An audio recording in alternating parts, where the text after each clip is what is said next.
Myself, Dr. Aljivaria. Today's topic is clinical pathology practical of river function test. Before going to various river function tests, first we will see normal physiology as well as some considerations about river failures. Coming to functions of river, there are so many functions of river as it is a major metabolic organs of our body. So river performs multiple functions, right? Synthesis of various plasma proteins, albumin, globulins, then synthesis of various coagulation factors, especially vitamin K dependent coagulation factors, synthesis of heparins. Then there are various metabolic functions, right? Metabolisms of protein, fat, carbohydrate, etc. Storage functions. Liver also play important role in storage of various substance, storage of glycogen, vitamins, ions, etc. Detoxification functions of either endogenous materials or exogenous materials.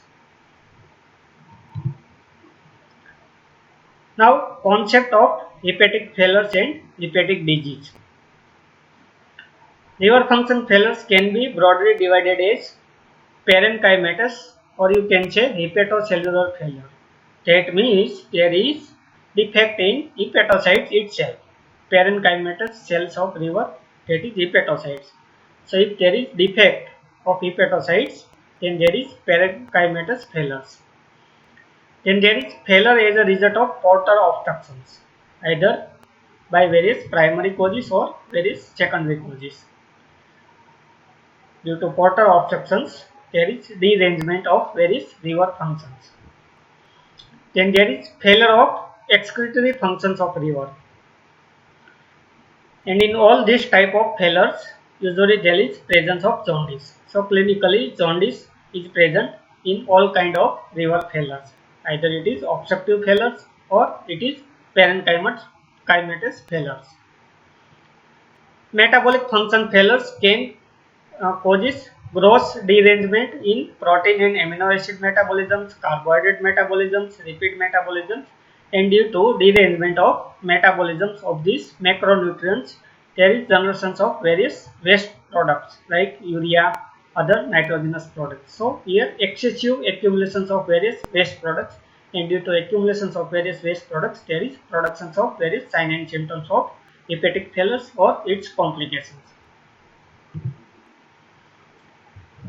Liver can be involved by various types of disease, right? Infective disease, hepatitis B, hepatitis C, which causes hepatitis, which may progress to cirrhosis as well as hepatocellular carcinoma. So, various infective causes. Then there is degenerative disorders, right?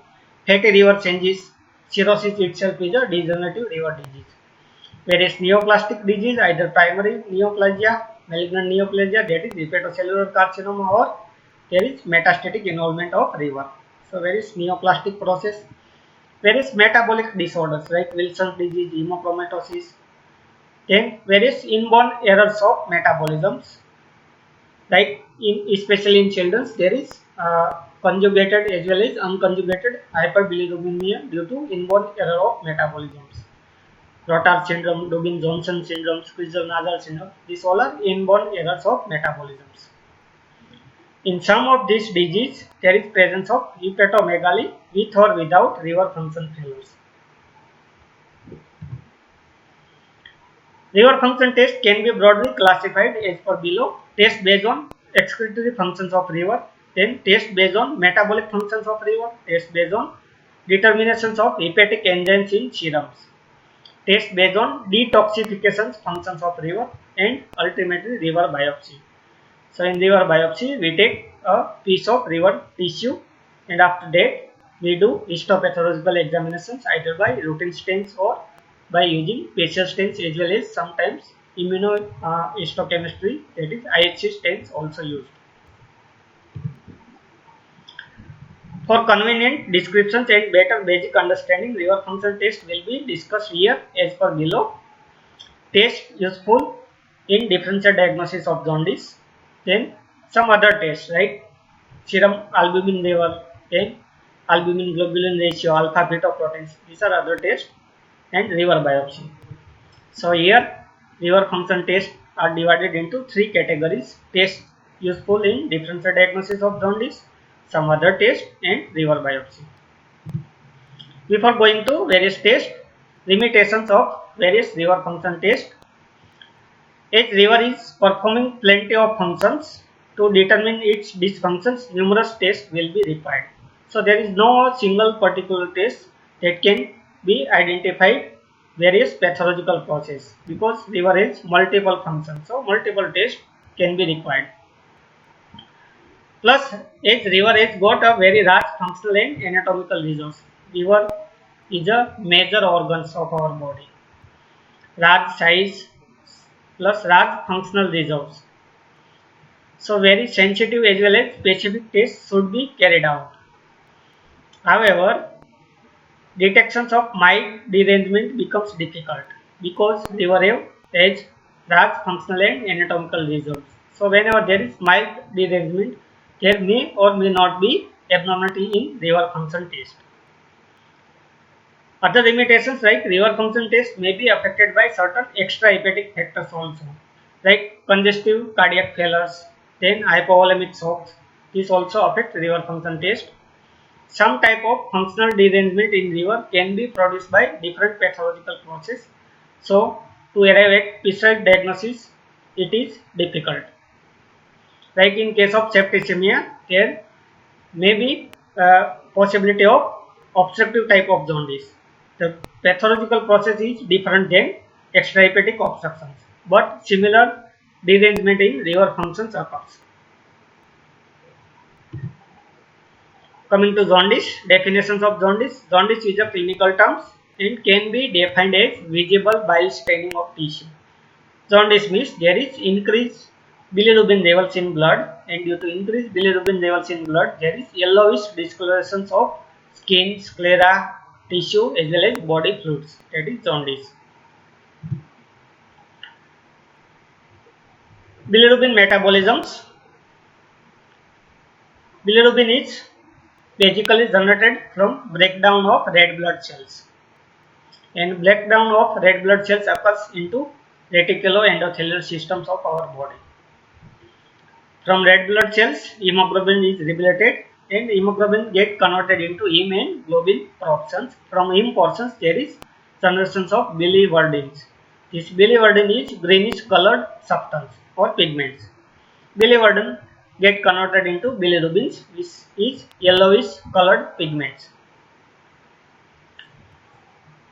So reticuloendothelial systems generates bilirubin from red blood cells. Breakdown of red blood cells causes generations of bilirubins.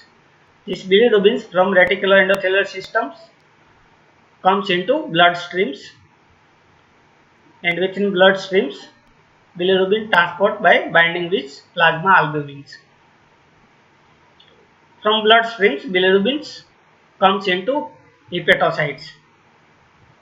So in reverse, within hepatocytes bilirubin get converted into conjugated bilirubins by enzymes UDP glucuronide transferase.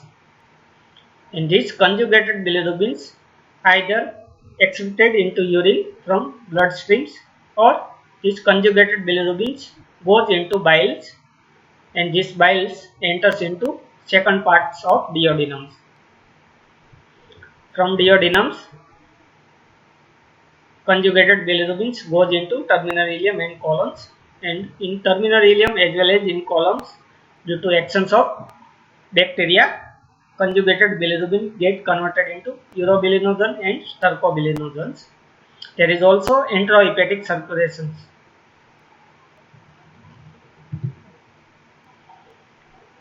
Coming to hyperbilirubinemia, that means increase in bilirubins in blood. There are two types of hyperbilirubinemia: unconjugated and conjugated hyperbilirubinemia. Causes of unconjugated hyperbilirubinemia: hemorrhagic or prehepatic jaundice. So here excessive destructions of red blood cells, that is hemorrhasis, causes excessive generations of unconjugated bilirubins, leading to unconjugated hyperbilirubinemia. Then Gilbert syndromes. Here there is defective transport of bilirubins from sinusoidal cells of river to hepatocytes. And in hepatocytes there is convergence of unconjugated bilirubins into conjugated bilirubins. But here there is defect in transports. That's why there is accumulations of unconjugated bilirubins. In Crigler-Najjar syndromes, here there is inability to conjugate. So within hepatocytes, due to derangement, unconjugated bilirubin doesn't get converted into conjugated bilirubins. That's why there is unconjugated hyperbilirubinemia. Coming to conjugated hyperbilirubinemia, causes hepatocellular jaundice, various causes like parenchymatous injury by infectious agents, toxins, drugs. Then there is obstructive jaundice. Here also there is conjugated hyperbilirubinemia, causes of obstructive jaundice. Primary causes like primary biliary cirrhosis, whereas secondary causes like bile duct obstructions caused by gallstones, strictures, congenital atresia of biliary tracts, carcinoma of head of pancreas, which causes pressure from outside leading to obstructive hyperbilirubinemia or conjugated hyperbilirubinemia. Classifications of jaundice, three types: hepatocellular jaundice, obstructive jaundice and hemorrhagic jaundice. Out of these three, hepatocellular and hemorrhagic type of jaundice also called it medical jaundice, while obstructive jaundice is called it surgical jaundice. Coming to various liver function tests for differential diagnosis of jaundice. Serum bilirubins. Method for measurement of serum bilirubins. Patient serum is added to Ehrlich's diazo reagents. Add methyl alcohol to make unconjugated bilirubin soluble, because unconjugated bilirubin is insoluble in waters. And this second step gives value of total bilirubins, while first step gives value of conjugated bilirubins. Here serum is added to diazo reagents without additions of alcohol. That's why only conjugated bilirubins is measured. From these two tests, that means step 1 and step 2, value of unconjugated bilirubins can be derived, and from unconjugated bilirubins and value of total bilirubins we can get conjugated bilirubin levels. So conjugated is a direct acting with diazo reagents. Conjugated bilirubins is water soluble. Unconjugated is indirect acting water insoluble but alcohol soluble bilirubins. So diazo reagents, Ehrlich's diazo reagent is used for measurement of serum bilirubins. If diazo reagent directly acts with this patient serum, it is called conjugated bilirubins. If it is indirectly acts, then it is called unconjugated bilirubins. Normal value of serum bilirubins, conjugated or direct, up to 0.2 mg per deciliter. Unconjugated or indirect bilirubins, 0.2 to 0.8 mg per deciliter, and total bilirubins 0.2 to 1 mg per deciliter. Second test is bilirubins in urine in the form of either bile pigments or bile salts. Both these bile pigments and bile salts are positive in case of hepatocellular and obstructive jaundice, but negative in case of hemorrhagic jaundice. Bile pigments is detected by Fawcett's test, while bile salts is detected by H-sulfur powder test. Coming to urobilinogen in urine and feces. Test used to detect urobilinogen is Ehrlich's test. Level of urobilinogen in urine increase in case of hemorrhagic jaundice. In hepatocellular jaundice, in early stage there is increase, but later on there is decrease in urobilinogen in urine. While in obstructive type of jaundice, always there is decreased urobilinogen levels. Sometimes it may be absent in urine. So urobilinogen is normally present in urine, but if it get increased, it may be due to hemorrhagic jaundice or early stage of hepatocellular jaundice. If there is absence or decreased urobilinogen in urine, it suggests obstructive type of jaundice.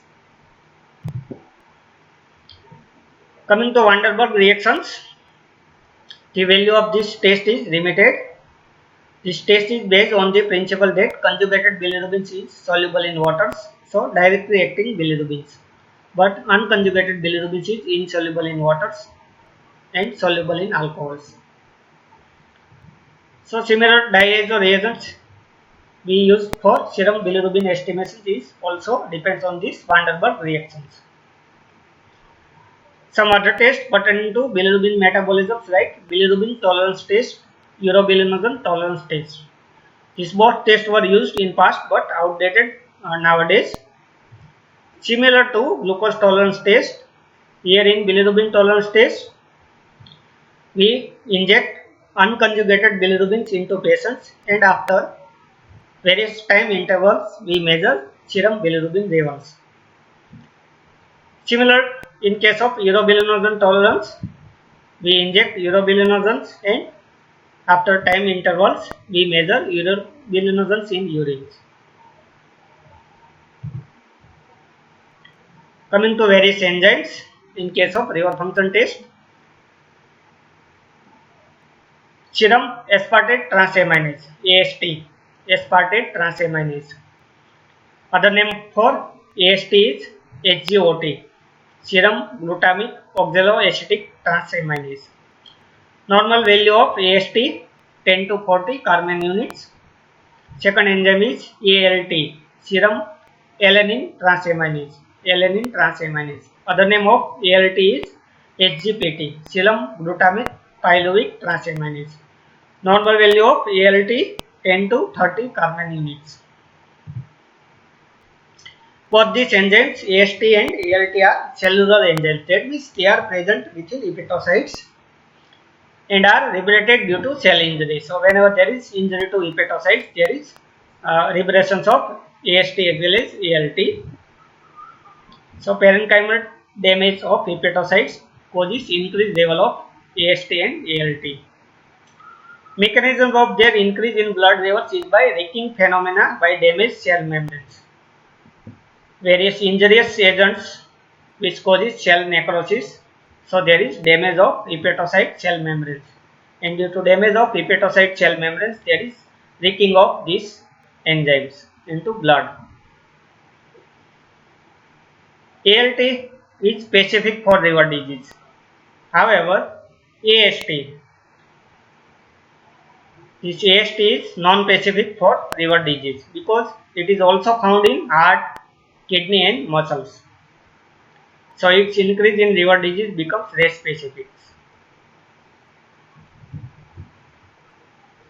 Significance of AST and ALT in differential diagnosis of jaundice. In case of hepatocellular jaundice, there is marked increase into AST and ALT levels 2500 to 3000 units. While in hemolytic jaundice, there is no increase in AST and ALT. Coming to alkaline phosphatase, other enzymes, ALP, alkaline phosphatase. This enzyme is synthesized in livers and bones. Here also two tissue. That's why ALP, alkaline phosphatase, is also non-specific. It get increase in case of various liver disease as well as in case of various bone disease like rickets, osteomalacia, healing fractures, osteosarcoma, Paget's disease of bones. There is increase into ALT levels. Also ALP levels get increased in case of metastatic bone disease. Normal value of alkaline phosphatase 3 to 13 Ka units. Significance in case of liver disease. In hepatocellular jaundice, there is mild increase. In obstructive jaundice, there is marked increase up to 30 Ka units. While in hemolytic jaundice, there is no increase. Mechanism of increase of alkaline phosphatase in obstructive jaundice is there is impaired metabolisms, mobilizations due to cholestasis, and there is increased productions. So two mechanisms, one is impaired mobilizations due to cholestasis, other one is increased productions of alkaline phosphatase by hepatocytes. Other enzymes like LDH, lactate dehydrogenase, Modest increase of LDH is seen in hepatocellular and obstructive liver disease. Then there is cholinesterase enzymes decrease in hepatocellular jaundice and normal in obstructive jaundice. After various enzymes, coming to prothrombin times. Diagnostic significance in obstructive jaundice. Normal value of prothrombin times 12 to 16 seconds. Prothrombin times is normal in early phase of hepatocellular jaundice but increase in case of obstructive jaundice. Prothrombin times. Prothrombin is a coagulation factor 2 and this coagulation factor 2 is a vitamin K dependent coagulation factor. So for synthesis of prothrombins, vitamin K is required. Vitamin K itself is a fat soluble vitamin. In case of obstructive jaundice, there is less amount of bile comes into intestines. Due to deficiency of biles, there is malabsorption of fat, and due to malabsorption of fat, there is malabsorption of vitamin K. Due to deficiency of vitamin K, less amount of vitamin K dependent prothrombin is synthesized. That's why there is increase in prothrombin times, especially in case of obstructive jaundice. Differentiation between severe degree of hepatocellular jaundice and obstructive jaundice can be made by repeating prothrombin time after injections of vitamin K. So in hepatocellular jaundice, if we repeat prothrombin times after injections of vitamin K, there is no or less increase in less amount of derangement in prothrombin times. While in obstructive jaundice, if after vitamin K injections, prolonged prothrombin times get converted into normal value.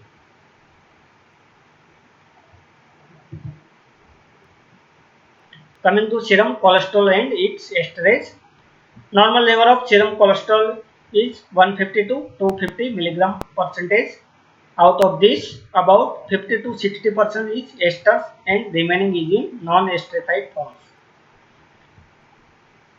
In obstructive jaundice, both total cholesterol as well as its ester are increased. So, ratio of ester to non-ester is within normal range. While in hepatocellular jaundice, total cholesterol is not increased but esters are decreased. That's why ratio of ester to non-ester is increased in hepatocellular jaundice.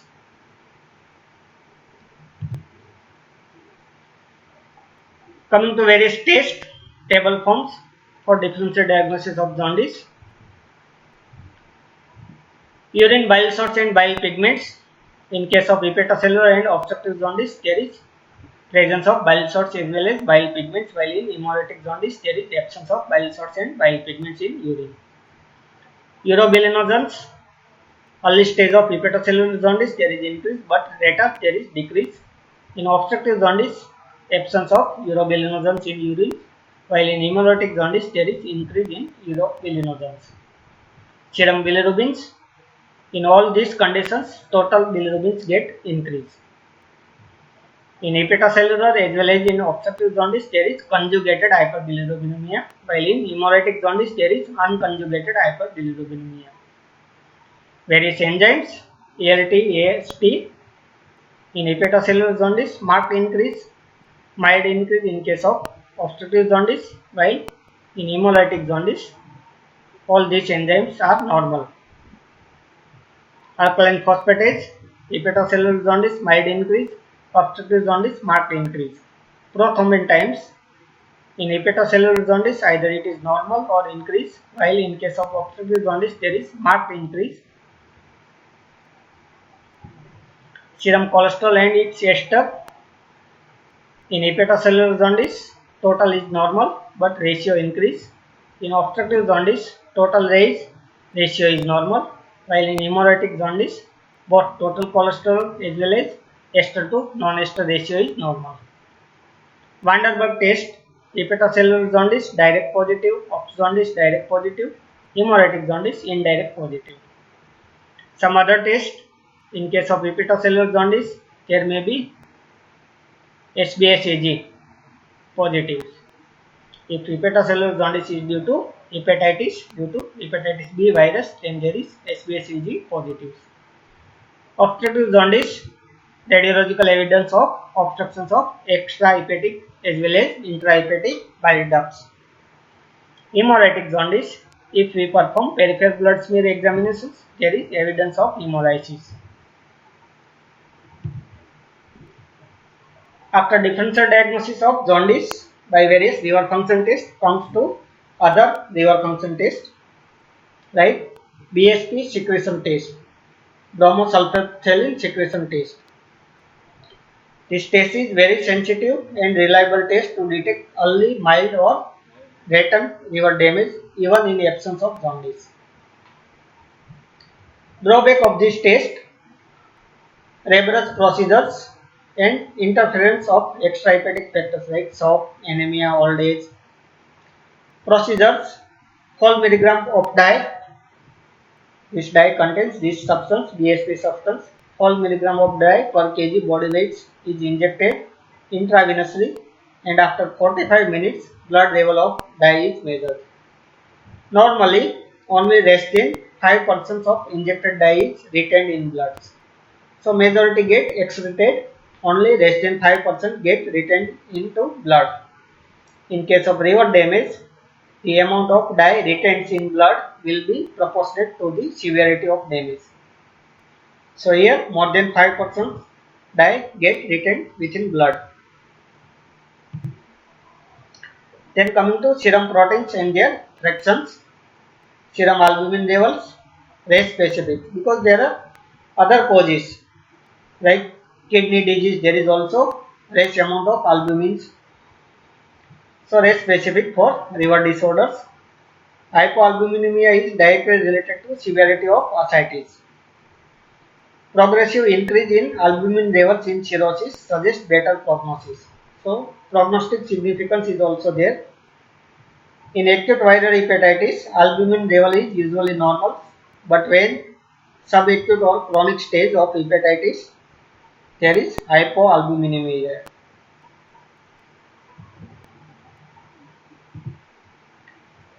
Coming to albumin globulin ratio, normal range 1.5 to 2.5. Sorry, 1.5 to 2 is to 1. Albumin globulin ratio, normal value 1.5 to 2 is to 1. That means there is more amount of albumins, less amount of globulins.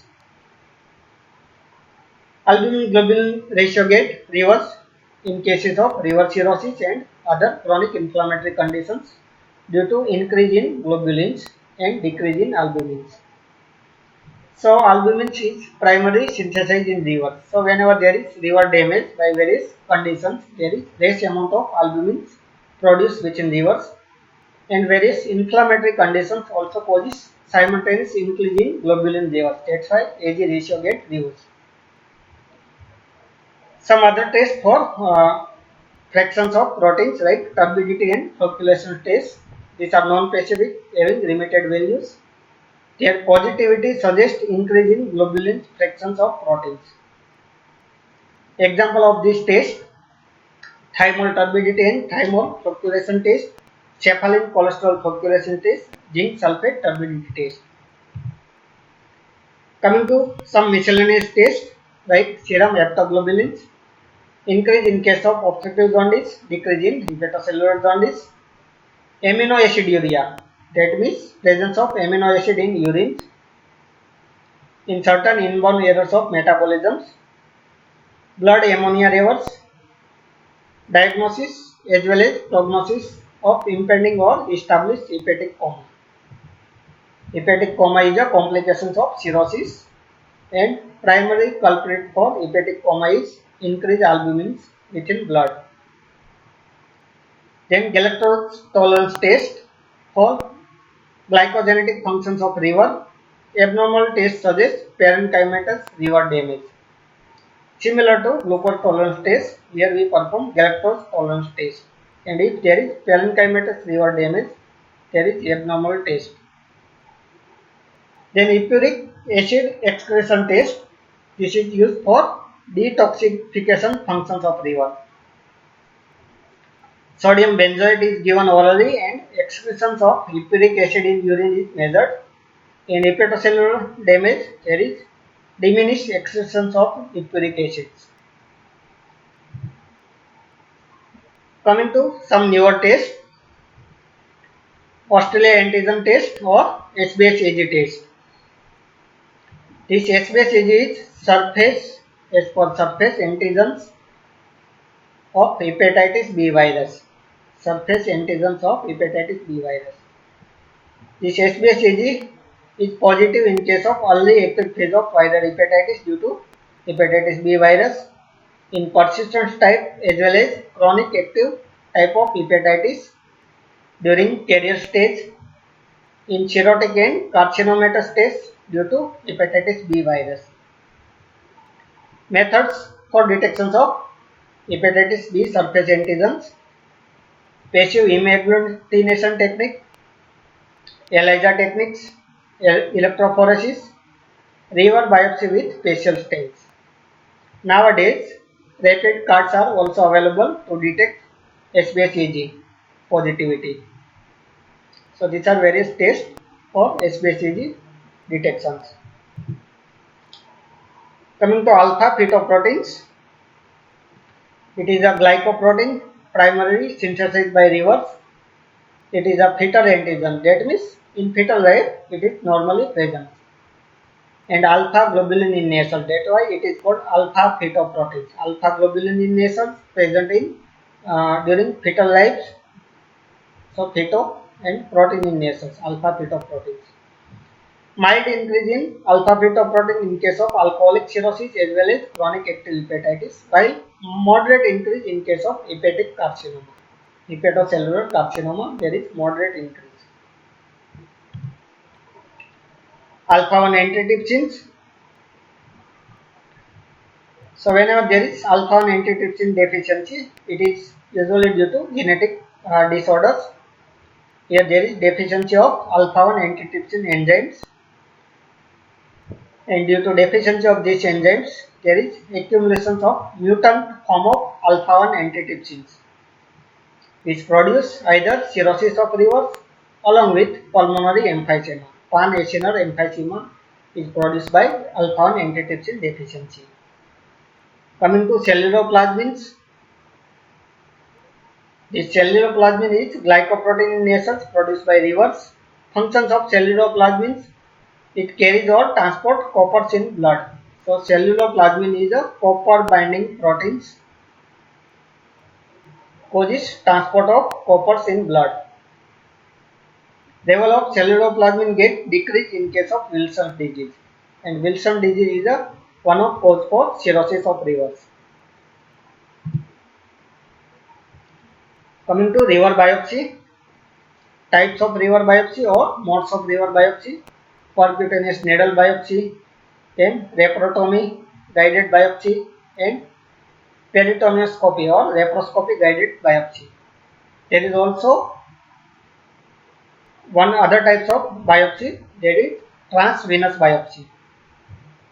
So these are various types of river biopsy: percutaneous, laparotomy, peritoneoscopy or laparoscopy, and transvenous river biopsy. River biopsy needles: Wim Silverman's river biopsy needles. It has three parts. This one is bifid parts or bifurcated ends, fork-like bifurcated ends. This is used for collections of tissue beads. Then there is needle propulse, or you can say cannula and stylet. So three parts: needle propel or cannula, stylet, and bifid needles or fork-like bifurcated ends. Indications for river biopsy: to confirm the diagnosis of cirrhosis. In case of hepatomegaly, for differential diagnosis of hepatomegaly, especially whenever river function tests were inconclusive. For diagnosis of carcinoma of river, either primary or metastatic carcinoma. For diagnosis of chronic active hepatitis. and to recognize various systemic disease involving rivers like sarcoidosis, tuberculosis, Hodgkin's lymphoma, glycogen storage disease, fat storage disease, hemochromatosis, etc. Contraindications for river biopsy: various bleeding and coagulation disorders like hemophilia, very low amount of platelets less than 5,000, 50, less than 50,000. Then firm clinical diagnosis of phosphatic obstructive regions. So if there is clinical diagnosis of obstructive jaundice, phosphatic obstructive regions means whenever there is increased serum alkaline phosphatase levels, and this serum alkaline phosphatase levels get markedly increased in case of extrahepatic biliary obstruction. So this extrahepatic biliary obstruction can get detected by various radiological investigations, and river biopsy is less specific for detections of extrahepatic biliary obstruction. Right route of pneumonia, there is chances of spread of infections from pneumonia to rivers. That's why right route of pneumonia is also contraindications for river biopsy. Limitations of river biopsy: the region must be diffuse in rivers. Focal regions may be missed by river biopsy, because in river biopsy we get a tiny piece of river tissue. So if focal regions, it may get missed. Other limitations is differentiation between extrahepatic or intrahepatic cholestasis is not possible from river biopsy, and that's why phosphatic obstructive regions is a contraindication for river biopsy. Various questions for these spectacles: classify and enumerate various river function tests. What is jaundice? That means define jaundice and classify jaundice. Give an accounts of bilirubin metabolism, serum enzymes useful for river disease, river biopsy and AG ratio, albumin globulin ratio. Then enumerate some recent river function tests or newer river function tests like alpha beta proteins, Australia antigens, etc. Exercise for today's practical: draw diagram of river biopsy needle with its parts. Tabulate various tests useful in differential diagnosis of jaundice and write answers of above questions. Thank you.